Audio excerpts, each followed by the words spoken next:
Video अच्छा लगे तो प्लीज़ सब्सक्राइब कीजिए और प्रेस कीजिए इस बेल आइकन को ताकि मेरे नए नए वीडियो की जानकारी आपको मिल सके सबसे पहले, और ये बिल्कुल फ्री है। Hello parents, welcome to our channel comfort learning. आज हम बात करने वाले आर्टिकल्स के बारे में।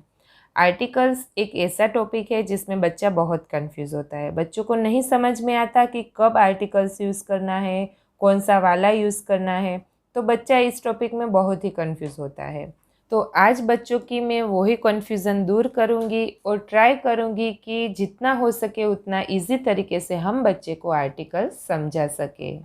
वीडियो थोड़ा लंबा होने वाला है तो चलिए जल्दी से स्टार्ट करते हैं। आर्टिकल 3 प्रकार के होते हैं, ए, एन, द को कभी द भी बोला जाता है और कभी दी बोला जाता है। तो आर्टिकल्स 3 होते हैं, ए, एन, द। ये 3 आर्टिकल ए, एन, द को 2 प्रकार में बांटा गया है। पहला है definite article the, indefinite article a और एन। इसकी डेफिनेशन हम बाद में देखेंगे। पहले ये देख लेते हैं कि आर्टिकल हमें कहाँ पे यूज़ करना है। तो articles is use before naming word. Naming word also called noun. तो कोई भी सेंटेंस में नाउन होता है उसके आगे हमें आर्टिकल यूज़ करना होता है। नाउन किस टाइप के होते हैं उसके मैंने थोड़े एग्जाम्पल दिए हुए, जैसे common noun boy, girl, animal, name of places, park, theatre, जू।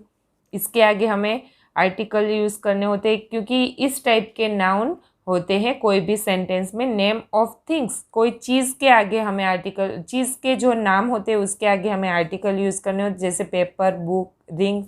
तो इस टाइप के नाउन के आगे हमें आर्टिकल यूज़ करने होते हैं। फर्स्ट हम देख लेते हैं इनडेफिनेट आर्टिकल ए और एन के बारे में। इसकी डेफिनेशन है, the indefinite article a an is used before a noun that is general और when its identity is not known.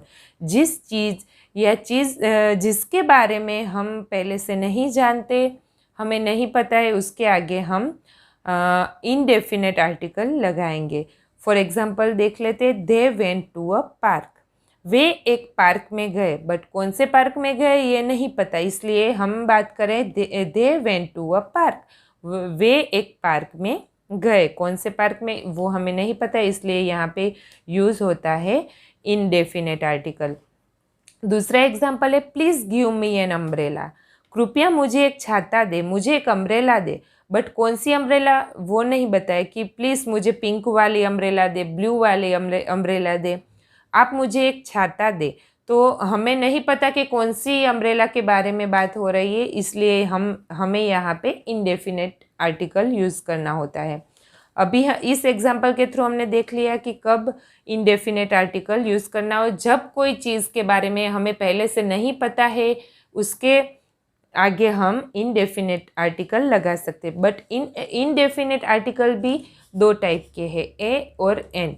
तो ए कब यूज़ करना है और एन कब यूज़ करना है, सेंटेंस को, नाउन को देख के हमें पता चल जाता है कि यहाँ पे डेफिनेट आर्टिकल आएगा या indefinite article. But indefinite article के भी 2 प्रकार है, तो कब ए यूज़ करना है और कब एन यूज़ करना है ये हम आगे देख लेते हैं। फर्स्ट हम बात करेंगे इनडेफिनेट आर्टिकल ए के बारे में। उसकी डेफिनेशन है, article A is used before a singular noun beginning with a consonant sound. A article तब यूज़ करना है जब कोई नाउन सिंगुलर हो, मतलब कि एक वचन हो, और उसको, उस वर्ड की जो फर्स्ट साउंड है वो कॉन्सोनेंट साउंड हो। अगर आपको कॉन्सोनेंट और वोवल के बारे में नहीं पता तो उसके लिए मैंने सेपरेटली वीडियो बनाया हुआ है, जिसकी लिंक मैंने नीचे डिस्क्रिप्शन बॉक्स में दी हुई है, तो आप वहाँ जाके चेक कर सकते हो। तो जो भी वर्ड है, जो भी नाउन लिखा हुआ है, उसका फर्स्ट लेटर की जो साउंड है वो अगर कॉन्सोनेंट साउंड होती है तो उसके आगे हमें यूज़ करना है ए, और वो नाउन सिंगुलर होना चाहिए। यहाँ पे प्लूरल फॉर्म नहीं होना चाहिए, सिंगुलर होना चाहिए, एक वचन होना चाहिए, तो ही हम यहाँ पे ए यूज़ कर सकते हैं। तो यहाँ पे एग्जांपल देख लेते, ए बॉय, बॉय मतलब कि वो कॉन्सोनेंट साउंड है, इसके लिए हमें ए यूज़ किया। A girl, a dog, a pencil, a pen. यहाँ पे एक की साउंड होती है ए, बट जब ये ए को हम अकेला लिखते हैं और बोलते हैं तब उसको ये आर्टिकल में उसकी साउंड होती है a boy, a girl, a dog, a pen. Next है an article. Article an is use before a singular noun beginning with a vowel sound. जो एक वचन है उसके साथ ही हम एन आर्टिकल यूज़ कर सकते हैं। दूसरा है कि उसकी जो फर्स्ट साउंड होती है वो वोवल साउंड होनी चाहिए। वोवल साउंड होती है तो ही हम आर्टिकल एन यूज़ कर सकते हैं। An apple, apple, an apple, an egg, an ice cream, an orange, an umbrella. तो ये हुई ए और एन की डेफिनेशन विथ एग्जाम्पल। बट आपको अगर वोवल कॉन्सोनेंट के साउंड नहीं पता है तो आपको ये फाइंड करने में मतलब कि कौन सा आर्टिकल यूज़ करना है वो थोड़ी दिक्कत हो सकती है। ये मैंने एग्जांपल दिए हैं, उसको आप पहले लेटर को पहले अल्फ़ाबेट को पहचान कर आप डिसाइड कर सकते हो कि उसके आगे एन आता है या ए आता है, क्योंकि ये कॉन्सोनेंट है तो उसके आगे ए आएगा। कॉन्सोनेंट है भले ही आपको उसके साउंड नहीं पता पर बट आप इस अल्फ़ाबेट को पहचान रहे हो कि ये कॉन्सोनेंट है तो आपको पता चल जाएगा कि यहाँ पे ए आएगा। ये वोवल है तो यहाँ पे एन आएगा, ये भी वोवल है तो यहाँ पे एन आएगा। तो यहाँ पे आपको कन्फ्यूज़न नहीं होगी। कन्फ्यूज़न कुछ ऐसे वर्ड्स है जो वोवल से स्टार्ट होते हैं बट उसकी साउंड कॉन्सोनेंट की होती है, और कई वर्ड ऐसे हैं जो कॉन्सोनेंट के साथ स्टार्ट होते हैं बट उसकी साउंड वोवल की आती है।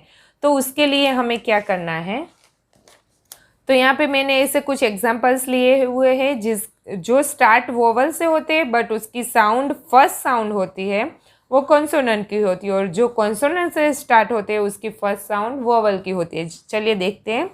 एन आवर, आवर, आवर, तो यहाँ पे ये साउंड वोवल की है, स्टार्ट कॉन्सोनेंट के साथ हो रहा है, साउंड वोवल की है। यहाँ पे एच साइलेंट है, ओ की साउंड आ रही है, इसलिए यहाँ पे आता है एन, एन आर्टिकल। ऑनेस्ट, तो यहाँ पे ऑनेस्ट अ की साउंड आती है तो यहाँ पे एन आर्टिकल आता है। यहाँ एम ए, तो यहाँ पे एम एम ए, यानी कि ये वोवल साउंड है तो यहाँ पे एन है।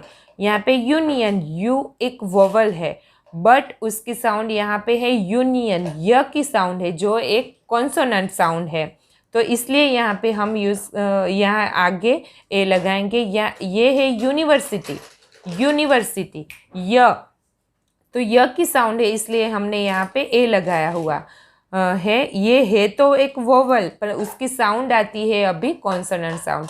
ये वोवल कॉन्सोनेंट की साउंड को समझने के लिए एक इजी तरीका है मेरे पास, वो देख लेते हैं। यहाँ पे मैंने इंग्लिश वोवल कॉन्सोनेंट्स लिखे हुए हैं। वोवल्स है ए ई आई ओ यू, उसकी साउंड है ए ई ओ अ।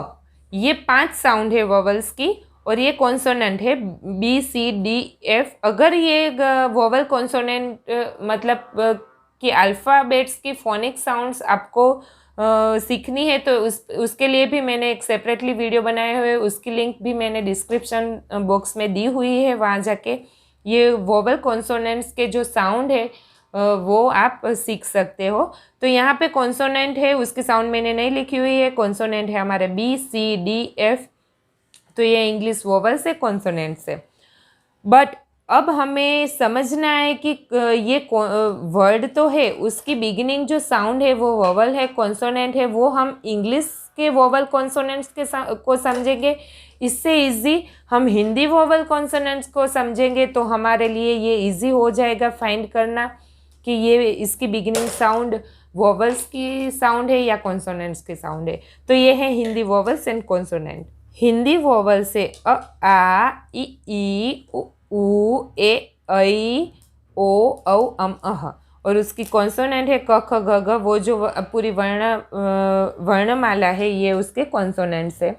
ये है वोवल्स और ये उसके कॉन्सोनेंट्स।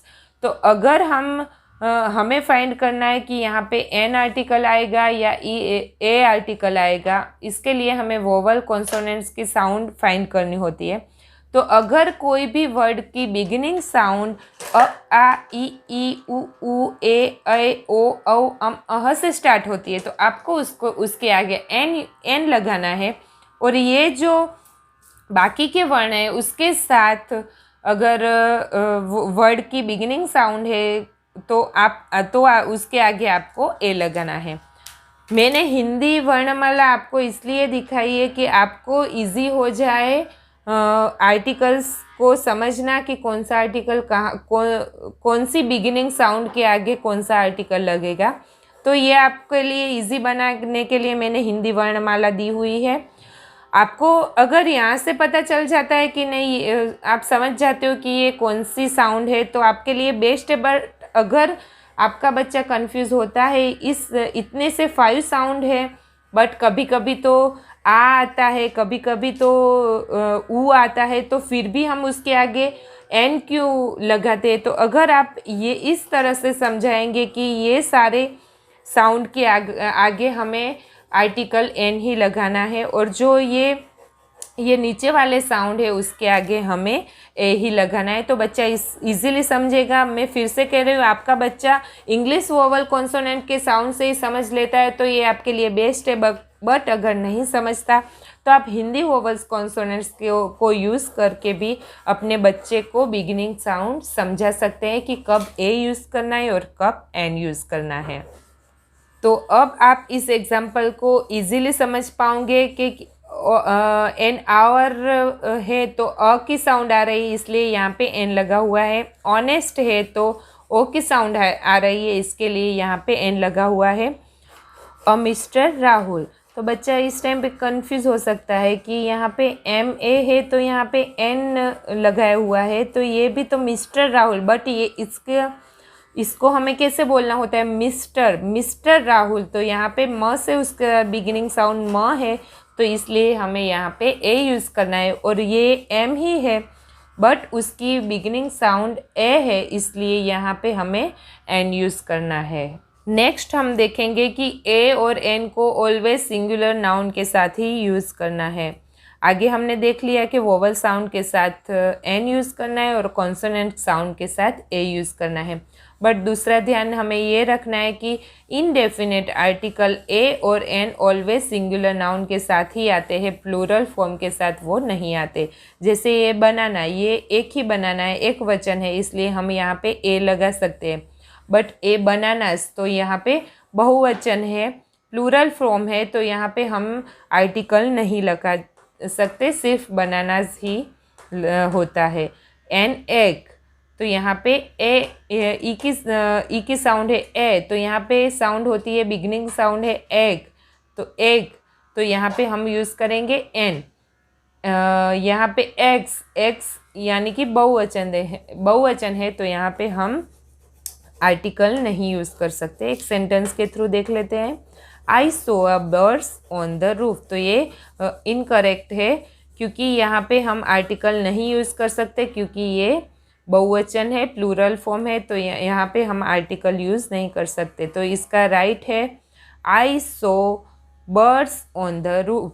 तो यहाँ पे बर्ड्स है तो इसके आगे कोई भी आर्टिकल नहीं लगता, मतलब कि प्लूरल फॉर्म है तो उसके आगे इनडेफिनेट आर्टिकल ए और एन यूज़ नहीं होते। अभी आगे हम द के कुछ रूल्स देख लेते हैं। डेफिनेट आर्टिकल द को द भी बोला जाता है, दी भी बोला जाता है। इसकी डेफिनेशन देख लेते हैं।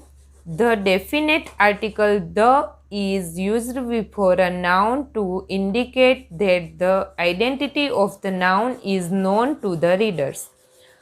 जो भी जिसके बारे में हम बात कर रहे हैं, जो भी चीज़ है या कुछ भी है तो उसके बारे में हमें पहले से पता होता है, हम वो चीज़ को, वो जगह को हम जानते हैं पहले से ही, तो उसके आगे हम डेफिनेट आर्टिकल द यूज़ कर सकते हैं। और दूसरा रूल है बिफोर अ सिंगुलर और प्लूरल नाउन। तो यहाँ पे आगे हम इनडेफिनेट आर्टिकल ए और एन को प्लूरल फॉर्म के साथ यूज़ नहीं कर सकते थे, बट ये द को हम प्लूरल फॉर्म के आगे यूज़ कर सकते हैं। The boys, the girls, the students. तो डेफिनेट आर्टिकल के जिसके बारे में हमें पहले से पता होता है, जानते हैं, उसके आगे हम डेफिनेट आर्टिकल द लगा सकते हैं। एग्जाम्पल देखेंगे तो जल्दी से समझ में आएगा। पहला हम किसके आगे द यूज़ कर सकते हैं? Before the name of lakes, rivers, seas और ओशंस। ये लेक्स के नेम, रिवर्स के नेम, सीज के नेम, ओशंस के नेम्स के आगे हम द यूज़ कर सकते हैं। The Dal lake, the Yamuna river, the Red Sea, the Pacific Ocean. Before the name of famous building, कोई फेमस बिल्डिंग है तो उसके आगे भी हम द लगा सकते हैं। The red fort, the white house, the Eiffel tower, the Taj Mahal. Next rule है before the name of things that are unique, कोई यूनिक चीज़ है तो उसके आगे भी हम द लगा सकते हैं। The sun, the moon, the earth, ये सब एक यूनिक चीज़ है, उसके जैसी दूसरी कोई नहीं है। The universe, the sky, the president, the CEO, तो इसके आगे हम द लगा सकते हैं। Before the name of newspaper, newspaper के नेम के आगे भी आप द लगा सकते हैं। The Times of India, the statement, the Gujarat Samachar. Before the name of religion text, हमारी रिलीजियन टेक्स्ट होती है, उसके आगे भी हम द लगा सकते हैं। The Bible, the Ramayan. Before the name of musical instrument, the piano, जो म्यूजिकल इंस्ट्रूमेंट होते हैं उसके आगे हम द लगा सकते हैं। The piano, the guitar, the sitar. Next है before the name of planets and stars, आगे हमने देख लिया कि कोई यूनिक चीज़ के आगे हम द लगा सकते हैं, तो उसमें सन, मून, अर्थ, ये सब कुछ आ गया। और यहाँ पे है वही है, बट थोड़ा डिफरेंट तरीके से इसको समझेंगे कि before the name of planets and star, कोई भी प्लैनेट्स नेम और स्टार के नेम के आगे द आ सकता है। द अर्थ, द सन, तो ये सेम ही है, ये रूल सेम ही है कि ये यूनिक चीज़ है, और कोई भी स्टार, प्लैनेट्स वो यूनिक ही होता है, तो ये सब के आगे हम द लगा सकते हैं। नेक्स्ट है विथ ऑर्डिनल नंबर, जो ऑर्डिनल नंबर आते हैं उसके आगे हमें द लगाना होता है। The last chapter, the first time, the third member, the second occasion. आपको लगता होगा कि ये रूल बच्चों के लिए थोड़े टफ होते हैं, बच्चा ये सब कुछ कैसे याद रख सकता है ये रूल्स, बट ये मैंने 1 to 4th स्टैंडर्ड की बुक में से ही ये रूल इकट्ठा किए हुए हैं, जो भी उसके सिलेबस में है वही रूल मैंने यहाँ पे बताए हुए हैं कि इसके आगे ध लगाना है, इसके आगे ए और इसके आगे एन लगाना है। सो ये बच्चों के सिलेबस के बाहर का कुछ भी नहीं है, सब कुछ उसमें उसी बुक्स में से लेके आपको साथ में समझाने की कोशिश की है। आप अपने बच्चे की एज के अकॉर्डिंग, उसके सिलेबस के अकॉर्डिंग आप उसको समझा सकते हैं, बट अगर हम हमारे बच्चे को समझा रहे हैं तो हमें पूरी जानकारी होनी चाहिए। इसके लिए मैंने सब कुछ साथ में इकट्ठा करके आपको समझाने की कोशिश की है, जिससे आप अपने बच्चे को अच्छे से समझा पाओ। नेक्स्ट है द को कब यूज़ करना है? वी यूज़ अ और an when we talk about a person और thing for the first time. We use the when we talk about the same person और थिंग्स अगेन। एग्जाम्पल के through देखेंगे तो जल्दी से समझ में आ जाएगा। I have a new bicycle, papa bought the bicycle for my birthday. यहाँ पे बाइसिकल, न्यू बाइसिकल के आगे ए यूज़ किया है और फिर यहाँ पे बाइसिकल के आगे द यूज़ किया है, तो ये क्या कन्फ्यूज़न है? तो कोई भी सेंटेंस है, पैराग्राफ है, या कोई हम कुछ बोल रहे हैं, तो जब फर्स्ट टाइम कोई चीज़ के बारे में या कोई भी पर्सन के बारे में हम बात कर रहे हैं, तो उसके आगे हमें फर्स्ट टाइम बोल रहे हैं हम उसके बारे में, तब ए या एन, जो भी उसके साउंड के अकॉर्डिंग हमें यूज़ करना है। और जब फिर से वही चीज़ के बारे में बात कर रहे हैं, तब उसके साथ हमें द यूज़ करना है। आई have a new bicycle, bicycle के बारे में पहली बार बात हो रही है तो हमने ए यूज़ किया। पापा बोट द बाइसिकल, वही बाइसिकल के बारे में फिर से बात कर रहे हैं, तो उसके लिए हमने यहाँ पे द यूज़ किया है। दूसरा एग्जाम्पल देख लेते हैं। They have 2 children, a boy and a girl. The boy is 9 year old, the girl is 5। तो यहाँ पे फर्स्ट सेंटेंस में जब पहली बार लड़का और लड़की की बात हो रही है तो हमने ए यूज़ किया है। जब वही लड़का और लड़की के बारे में फिर से बात हो रही है उसी टाइम पे तो हमने द यूज़ किया है। The boy is 9 year old, the girl is 5। ये रूल भी बच्चों 1 to 4 स्टैंडर्ड में जो बुक्स है उसमें ही ये रूल भी इंक्लूड है। तो आप बच्चे को वो भी समझाए कि जब फर्स्ट टाइम यूज़ हो रहा है तब हमें ए या एन यूज़ करना है, मतलब कि इनडेफिनेट आर्टिकल यूज़ करना है। जब उसके बारे में ही फिर से बात हो रही है तब हमें डेफिनेट आर्टिकल द यूज़ करना है। नेक्स्ट और लास्ट रूल है, we use the when it is clear which person और थिंग्स वी मीन। हमने जब डेफिनेट आर्टिकल और इनडेफिनेट आर्टिकल के जब फर्स्ट डेफिनेशन देखी हमने, तब हमने बात की थी कि जब हम कोई चीज़ के बारे में पहले से जानते हैं तब डेफिनेट आर्टिकल द आता है, और जिस चीज़ के बारे में हम पहले से नहीं जानते उसके आगे इनडेफिनेट आर्टिकल ए और एन आता है। तो यहाँ पे भी सेम रूल है, वही रूल है। We use the when it is clear which person और थिंग वी मीन। हम कौन सी व्यक्ति और कौन सी चीज़ के बारे में बात कर रहे हैं वो हमें क्लियर है तो उसके आगे हमें द यूज़ करना है। एग्जाम्पल के थ्रू देखेंगे। ये a woman is standing there, एक वुमन वहाँ खड़ी है। A woman is standing there, कौन सी वुमन के बारे में बात हो रही है वो नहीं पता।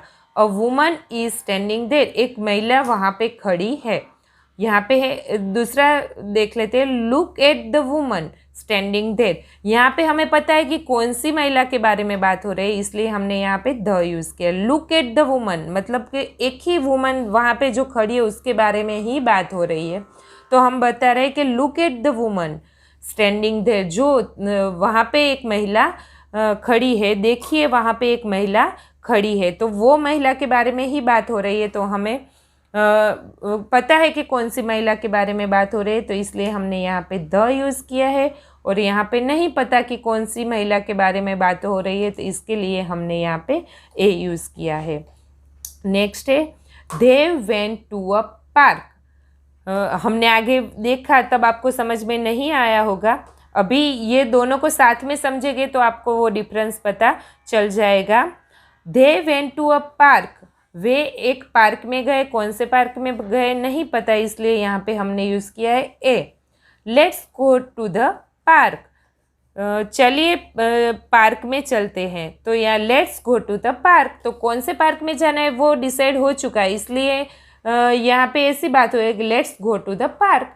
तो वो जो पार्क में जाना है वो हमें पता है कि वही पार्क में जाना है, इसलिए यहाँ let's go to the park, तो यहाँ पे द यूज़ किया हुआ है। और वे लोग पार्क में गए, कौन से पार्क में गए वो नहीं पता, इसके लिए हम यहाँ पे ए यूज़ करते हैं। Please give me the pen, कोई आपका फ्रेंड्स आपके साथ बैठा हुआ है, उसके पास कोई एक पेन है जो आपको पसंद है, आप मांग रहे हैं कि वो पेन मुझे चाहिए, तो आप बोल सकते हो please give me the pen, मतलब कि वो फिक्स है कि वही पेन मुझे चाहिए, इसके लिए हम यहाँ पे यूज़ करेंगे द। और दूसरा है please give me a pen, मेरे पास पेन नहीं, कोई भी पेन चलेगी, तब हमें पेन किसी से मांगनी है तो हम ऐसे बोल सकते हैं please give me a pen. तो ये है द के रूल्स थोड़े डिफ़िकल्ट है, थोड़े हम फिर से समझ लेते हैं। डेफिनेट आर्टिकल द उसके साथ ही यूज़ करना है जिसके बारे में हम पहले से जानते हैं, उसको द आर्टिकल को आप सिंगुलर और प्लूरल दोनों फॉर्म के साथ यूज़ कर सकते हैं। पहला रूल है before the name of lakes, river, sea और ओशन, इन सब के आगे आप द यूज़ कर सकते हैं। Before the name of famous building, the Burj Khalifa, ऐसी कोई फेमस बिल्डिंग है उसके आगे भी आप द यूज़ कर सकते हो। Before the name of things that are unique, कोई यूनिक चीज़ है तो उसके आगे आप द यूज़ कर सकते हो। Before the name of newspaper, newspaper के आगे आपको द यूज़ करना है। Before the name of religion text के आगे आपको द यूज़ करना है। Before the name of musical instruments के आगे आपको द यूज़ करना है। Before the name of planets and star के आगे आपको द यूज़ करना है। विद द ऑर्डिनल नंबर के आगे आपको द यूज़ करना है। कोई सेंटेंस हो या कोई पैराग्राफ हो जिसमें आप पहली बार कोई चीज़ के बारे में बात कर रहे हो, उसके आगे ही इनडेफिनेट आर्टिकल ए या एन यूज़ कर सकते हो। उसके आगे फिर से आप वही चीज़ को रिपीट कर रहे हो तो उसके आगे आपको द यूज़ करना है। फिर पूरा वो पैराग्राफ ही क्यों ना हो, पूरा पैराग्राफ में आपको फर्स्ट सेंटेंस में ही ए या एन यूज़ करना है। वही चीज़ के बारे में पूरे पैराग्राफ में आपको फिर से वो चीज़ को दोहराना है तो उसके आगे आपको द यूज़ करना होगा। नेक्स्ट है कि जो चीज़ के बारे में आपको नहीं पता है उसके आगे आपको ए या एन आर्टिकल यूज़ करना है, और जिस चीज़ के बारे में आपको पता है कि नहीं वही चीज़ के बारे में बात हो रही है तब आपको द यूज़ करना है। आई होप आपको थोड़ा बहुत समझ में आ गया होगा। तो ये सब कुछ 1 to 4 स्टैंडर्ड के सिलेबस में ही मैंने कुछ इकट्ठा करके आपको साथ में बताया। आपको इतनी नॉलेज होगी तो आप बच्चे को इजीली आर्टिकल समझा पाओगे। आई होप ये इन्फॉर्मेशन आपको कुछ हेल्प करेगी अपने बच्चे को आर्टिकल सिखाने में। अगर वीडियो अच्छा लगा हो तो प्लीज़ लाइक करें, अपने फ्रेंड्स के साथ शेयर करें, और अगर सब्सक्राइब नहीं किया है तो जल्दी से सब्सक्राइब करिए और बाजू में दिए गए बेल आइकन को दबाइए जिससे आपको नए नए वीडियो की नोटिफिकेशन मिलती रहे।